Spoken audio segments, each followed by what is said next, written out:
Assalamualaikum warahmatullahi wabarakatuh. Perkenalkan, saya Sania Habli Maisa dengan NIM 2110422002 dari kelompok 7 kelas B Biologi Universitas Andalas angkatan 2021. Pada kali ini saya akan melaksanakan praktikum struktur perkembangan hewan, yang mana pada praktikum ini saya akan menjelaskan sistem-sistem yang terdapat pada invertebrata atau hewan yang tidak bertulang belakang, yaitu filum moluska. Pada praktikum ini, saya memilih spesimen dari kelas Cephalopoda, yaitu Loligo sp atau cumi-cumi. Yang pertama yaitu sistem integumen. Cumi-cumi memiliki 3 bagian pada tubuhnya, yaitu kepala, leher, dan badan.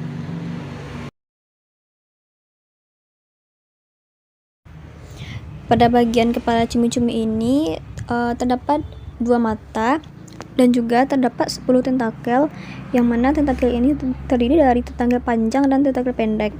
Tentakel panjang ini berfungsi untuk berenang dan menangkap mangsa.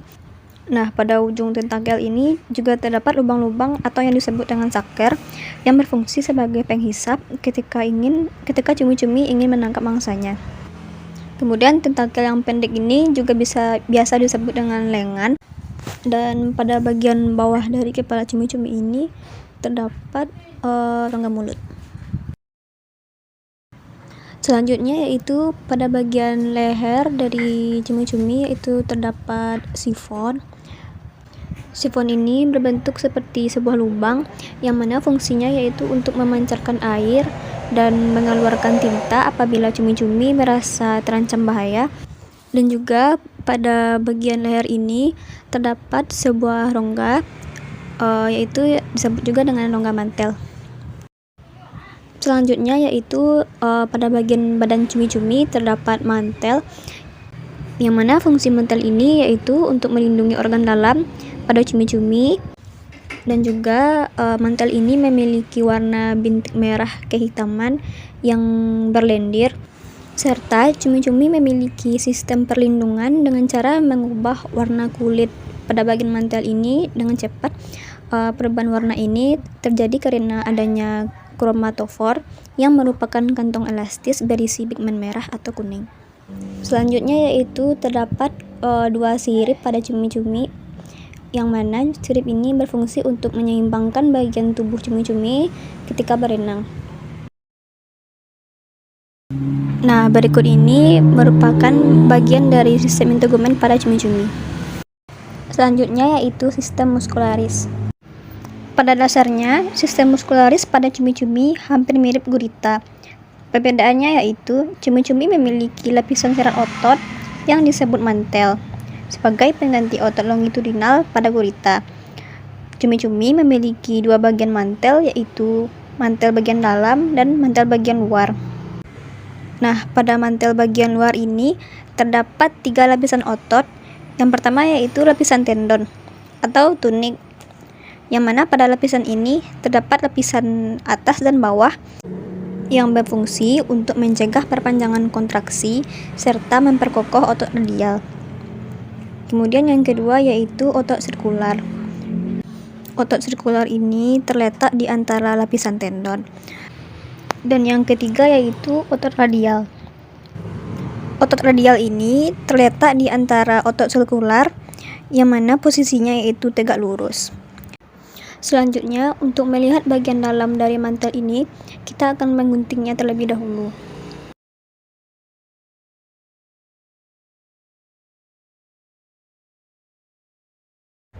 Nah, pada bagian dalam mantel ini terdapat rektator muscle yang mengatur kontraksi.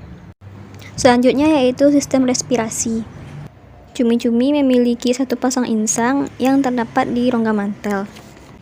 Adapun proses pernapasan dari cumi-cumi yaitu dimulai dari air yang keluar masuk melalui tepi lingkaran ujung badan. Kemudian kontraksi dan relaksasi mantel menyebabkan sirkulasi air dalam rongga mantel sehingga terjadi pertukaran gas. Filamen insang pada cumi-cumi disuplai oleh kapiler-kapiler darah yang mengandung pigmen respirasi yaitu hemosianin. Hemosianin merupakan pigmen pembawa oksigen protein pada cumi-cumi. Cumi-cumi juga memiliki senyawa tembaga yang mana apabila cumi-cumi tertutup pada permukaan yang memiliki cairan yang panas, maka cumi-cumi akan mati. Selanjutnya yaitu sistem digestifum. Cumi-cumi memiliki organ pencernaan yaitu mulut yang mengandung radula dan memiliki dua rahang yang terbuat dari zat kitin. Kedua rahang ini terdapat dalam rongga mulut cumi-cumi yang berbentuk seperti paruh burung. Adapun gerak dari kedua rahang tersebut dikarenakan oleh adanya kontraksi otot. Selanjutnya, makanan dibawa ke esofagus, lambung, usus, rektum, dan anus yang bermuara dalam rongga mantel. Pencernaan pada cumi-cumi dilengkapi dengan dua kelenjar ludah dan di dekat ujung anterior hati yang digunakan untuk mensekresikan racun di daerah rahang. Selain itu, cumi-cumi juga memiliki kelenjar pencernaan yaitu kelenjar hati pada anterior dan pankreas di posterior. Makanan cumi-cumi ini yaitu berupa ikan, udang, dan moluska lainnya. Saluran pencernaan cumi-cumi terdiri dari struktur tubular, dengan berlalunya makanan secara langsung melalui tabung dari mulut ke anus. Bagian dari tabung diperluas ke kantong, dan organ-organ pencernaan aksesori terjadi sepanjang tabung untuk membantu pencernaan dan menyerap nutrisi. Makanan cumi-cumi ditangkap dengan tentakel dan lengan, kemudian dimasukkan ke dalam rongga mulut. Selanjutnya, makanan diteruskan ke kerongkongan. Di dalam kerongkongan juga terdapat kelenjar ludah, yang mana makanan akan dicerna lebih halus lagi. Kerongkongan akan menghubungkan ke kantung perut yang berwarna putih, di mana pencernaan dimulai karena pencampuran enzimatik sekresi organ pencernaan. Makanan kemudian memasuki kantung lambung, selanjutnya akan diteruskan ke usus, rektum, dan lebih jauh lagi sampai ke anus, yang mana anus ini terhubung ke sifon untuk mengeluarkan zat sisa bersama dengan air yang dipompa dari dalam mantel. Di dalam sistem pencernaannya, cumi-cumi juga memiliki kantong tinta yang letaknya berdekatan dengan kelenjar pencernaan.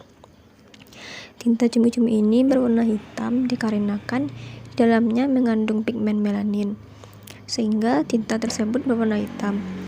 Adapun fungsi dari tinta ini yaitu untuk menyemburkannya ke arah musuh apabila cumi-cumi merasa terancam bahaya.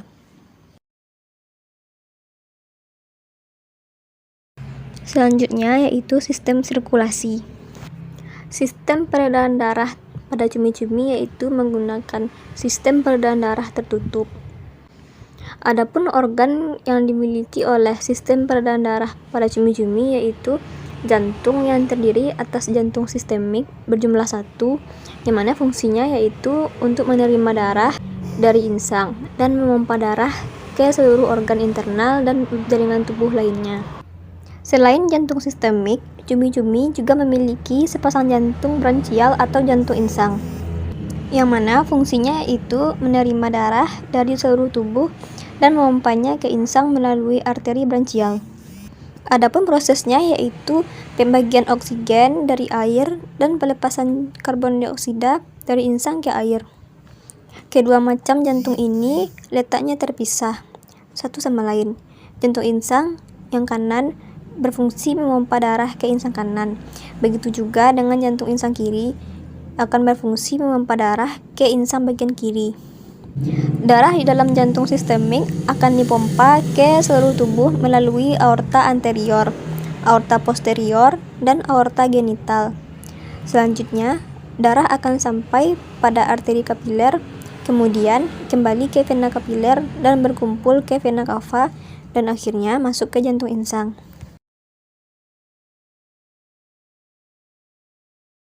Selanjutnya yaitu sistem syaraf pada cumi-cumi. Cumi-cumi memiliki sistem saraf yang berpusat di kepalanya yang menyerupai otak. Untuk melihat isi dari kepala cumi-cumi ini, kita akan membedahnya terlebih dahulu. Sistem saraf pada cumi-cumi terdiri atas 3 pasang ganglion dan saraf. Ganglion cerebral, pedal, visceral, suprabukal, infrabukal, dan optik terletak di kepala. Indra sensoris juga sangat berkembang dan dilengkapi dengan mata.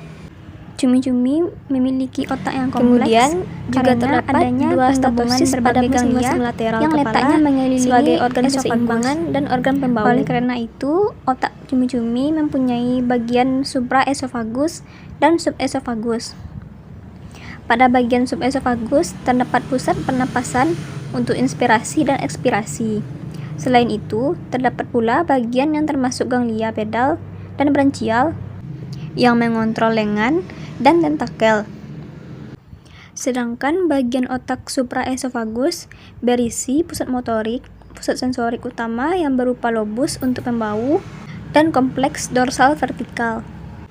Cumi-cumi mempunyai sistem syaraf yang paling canggih di antara invertebrata yang lainnya.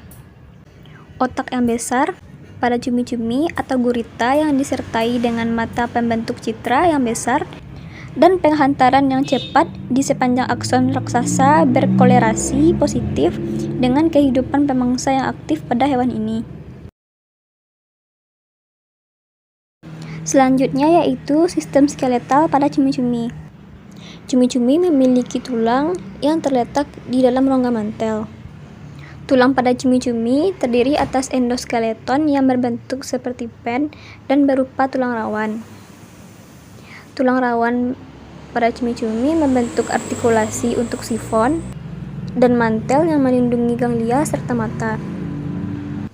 Adapun fungsi pen ini pada tubuh cumi-cumi yaitu untuk penyangga tubuh cumi-cumi.